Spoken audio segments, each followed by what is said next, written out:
형사사태 나스닥 인버스 예측이라기보다는 편하게 얘기해 보도록 하겠습니다. 단기 예측은 맞추기 힘들어서 그래서 제가 단타를 하지 말라고 말씀드리는 건데요. 그냥 뭐 틀리려니 하면서 한번 들어보십시오. 일단은 이 하락에 대해서 어떻게 생각할 것이냐라고 물으신다면은 홍대사태가 영향이 있긴 하겠죠. 있긴 한데 일단 선물 미국 주식 선물 만기는 셋째 주 금요일이니까 지난주 금요일이었고 요날이었습니다. 요날이었고 그리고 미국은 희한하게 시초가가 만기 마감이죠. 시초가. 제 지인으로부터 저에게 단톡방에서 나스닥 장대음봉이 나왔다고 얘기하길래 거래량을 동반한 장대음봉. 거래량이 높은 건 맞고 장대음봉은 아니죠. 이거 0. 몇 프로 가지고 1% 안 되는 거 가지고 장대음봉을 안 하니까요. 한 1% 정도인데 장대음봉들이면 적어도 3% 이상 돼야 되니까 장대음봉 아니 음봉이 나왔다. 거래량이 조금 실린 음봉. 거래량도 아주 기존의 것보다 크냐 하면은 최근에가 워낙에 늘어난 상태이긴 하지만 아주 큰 건 아니에요. 그죠? 그동안 여러분이 보시면은 이쪽 레벨도 있지 않습니까? 그러니까는 뭐 최근보다는 많이 나온 레벨이다.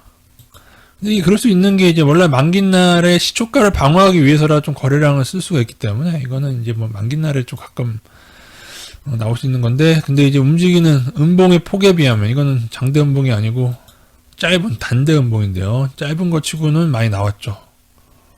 어쨌든 그 친구는 이래서 이것 때문에 줄여놨다고 합니다. 나스닥 투자를 줄였다고 하는데 어쨌든 이 친구하고 임백님하고 우리 구독자 임백님하고 두 사람은 참 제가 볼 때 위험하게 하는데도 희한하게 잘한단 말이에요. 근데 두 분이 이거 듣고 계실 텐데 그래도 조심하세요. 이렇게 나스닥 얼쩡거리다가 이제 뚝 떨어지는데 근데 지금 솔직히 말씀드리면 지금처럼 험다 상태가 막 이렇게 나온 상태에서 추가로 뚝 떨어지겠느냐. 근데 잘 그렇게는 안 합니다. 이게 선물놀이 입장에서 말씀드리는 겁니다. 근데 들으세요. 물론 지난 작년 3월처럼 어떤 악재가 터지고 나서 그 악재 그대로 크게 떨어지는데 그건 둘 중에 하나입니다. 약간 떨어질 악재를 아주 크게 떨어뜨리는 경우, 그죠? 한 요만큼 떨어질 악재를 이만큼 떨어뜨리는 경우, 작년처럼. 혹은 하방을 친 사람이 많으면은 오히려 다시 상방으로 올린다. 그리고 나스닥은 여러분 잘 알아두세요. 요렇게 떨어뜨릴 때마다 올도록 요거 이제 어떻게 보면은 파블로프의 개처럼 여러분을 얘네들이 숙련시키고 있는 겁니다. 지금의 버블이 말도 안 되는 버블인데 여기서 언제 뚝 떨어질지 모르는데 그죠? 이건 큰 그림 보는 겁니다. 방금 말씀드렸던 거는 이렇게 찌질찌질 거는 요거였고요.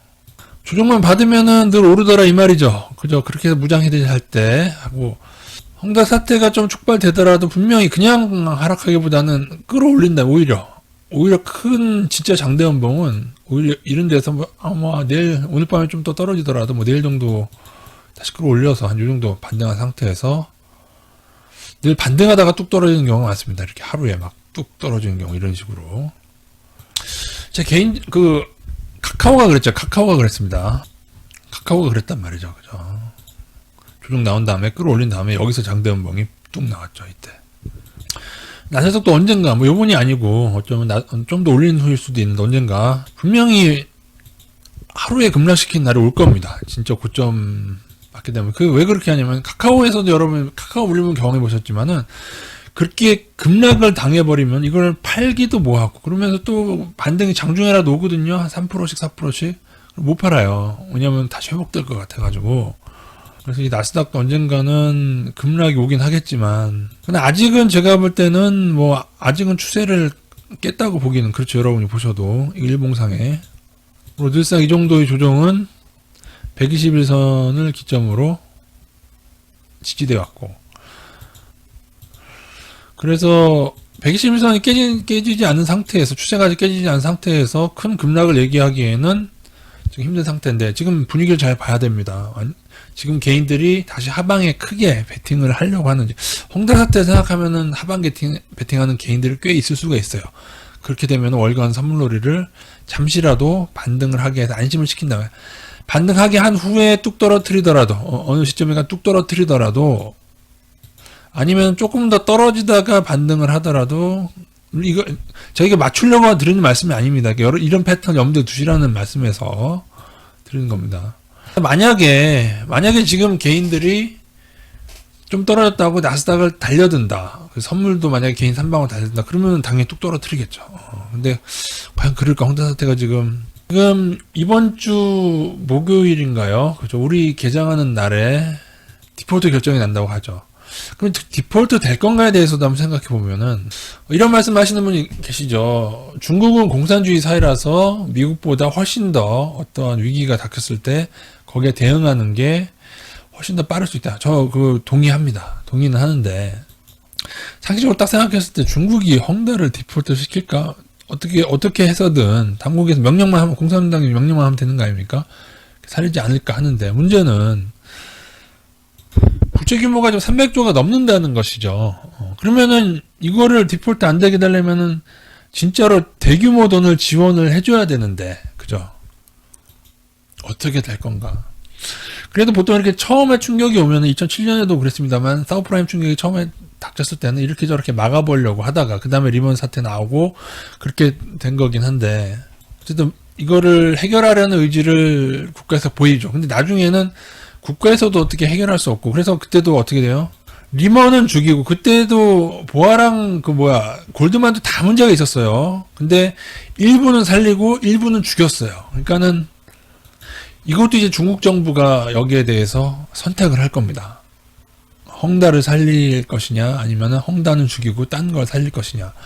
근데 만약 헝다가 살린다는 시나리오 한번 가보겠습니다. 그러면은 헝다가 디폴트가 안 된다. 그러면은 뭐 오늘 밤까지 조금 지지분하더라도 목요일 밤에 증시가 헝다가 디폴트 안 되면은 급반등할 수 있죠. 근데 오히려 만약에 그런 일이 생긴다면은 그때 더 조심하시라고 말씀드려요. 그때 다시 개인들이 하방을 처분하고 다시 상방으로 달려들게 된다면은 그때가 오히려 더 진짜로 뚝 떨어지는 걸 조심해야 되는 시점이 될 수도 있다. 이게 맞는다는 얘기가 아니고 늘 이런 식의 마인드로 여러분이 그 월가의 선물 세력과 그걸 해야 됩니다. 토토 심리 게임을 해야 된다는 말씀입니다. 그러니까 편하게 한 말씀드려봤고요. 그러나 만약에 이제 추가 하락해서 여기를 깬다. 나스닥 여기를 깬다.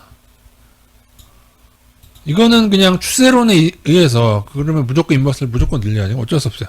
반등해서 손해를 보더라도 이런 지점에서는 여기를 깬다.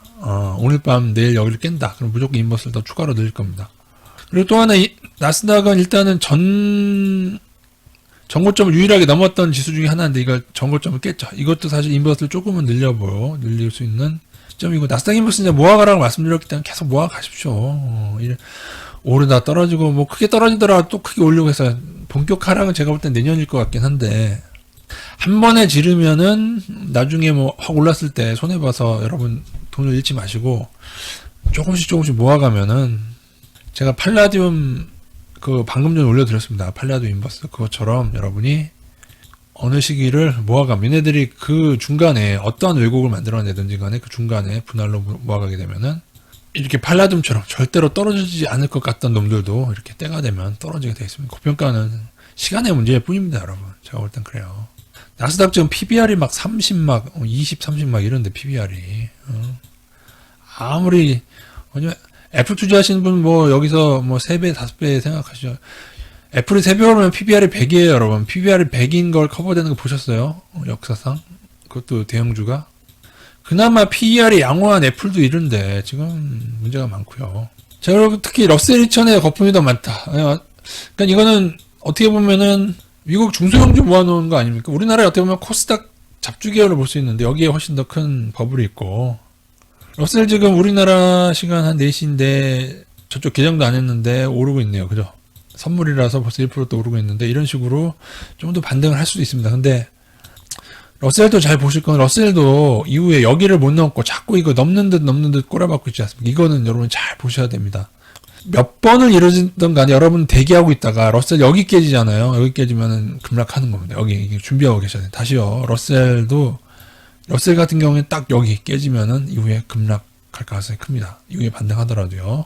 그리고 러셀도 우리나라 지수처럼 작년 급락 후에 이 추세는 나갔어요. 이제는 전형적인 박스권인데 이후 대응은 되게 쉽습니다, 여러분. 그죠?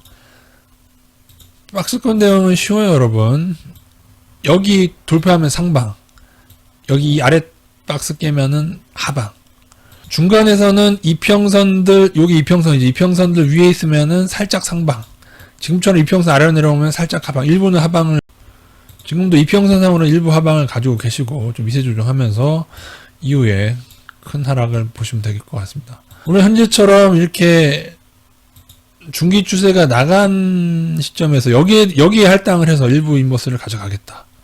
이 인버스는 여기를 넘기 전까지는 가져가겠다. 이거 넘으면은 다시 상방 신호라서 끊어야 되고요. 일부 가져가고, 그리고 여기 깨면 더 늘리겠다. 이런 식으로 분할 대응 하셔도 되고, 아니면은 나스닥처럼 그냥 계속 어느 피리어드 동안 계속 모아가시면 그것도 상관없습니다. 한 1년 이상 모아가실 생각하시고, 더 오르더라도, 적립식으로 모아가면 더 올라도 모으면 됩니다. 워낙에 버블이 크기 때문에요. 그런 식으로 대응하시면 될 것 같습니다. 단기 예측은 맞을 리는 없으니까 그냥 편하게 들으시고 이런 식으로 생각하는 거다 정도로 보시고요. 주식은 여러분 예측의 영역이 아니죠. 대응의 영역이죠. 지금은 박스권 대응 정도 하고 계시면 될 것 같습니다.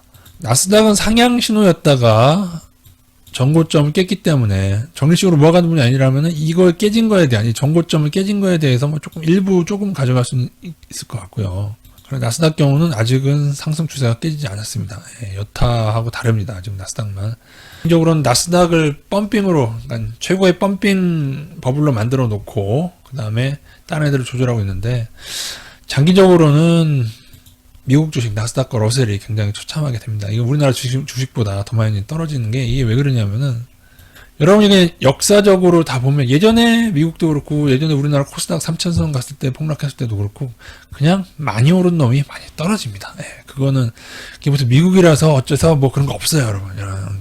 그냥 여러분은 모든 걸 다 보셨나요? 저는 이제 모든 걸 다, 어떤 분 역사적인 차트를 다 확인하면서 공부하는 사람인데, 그런 거 없습니다. 그래서, 나스닥이 지금은 펌핑의 역할, 왜곡의 역할을 하고, 얘네들이 주포들이 그 나스닥 그 상위에 있는 기업들 중에 유대계가 많잖아요. 특히 그 반도체 쪽 많잖아요. 이 월가의 카르텔 속에서, 그래서 사실은 고점에서 나오는 그 실적을 사실은 다 믿지를 못해요. 저는 개인적으로 그렇습니다. 그래서 잔뜩 올라나가 PBR이 10, 30 이러고 앉아 있는데, 10, 30 이러고 앉아 있잖아요.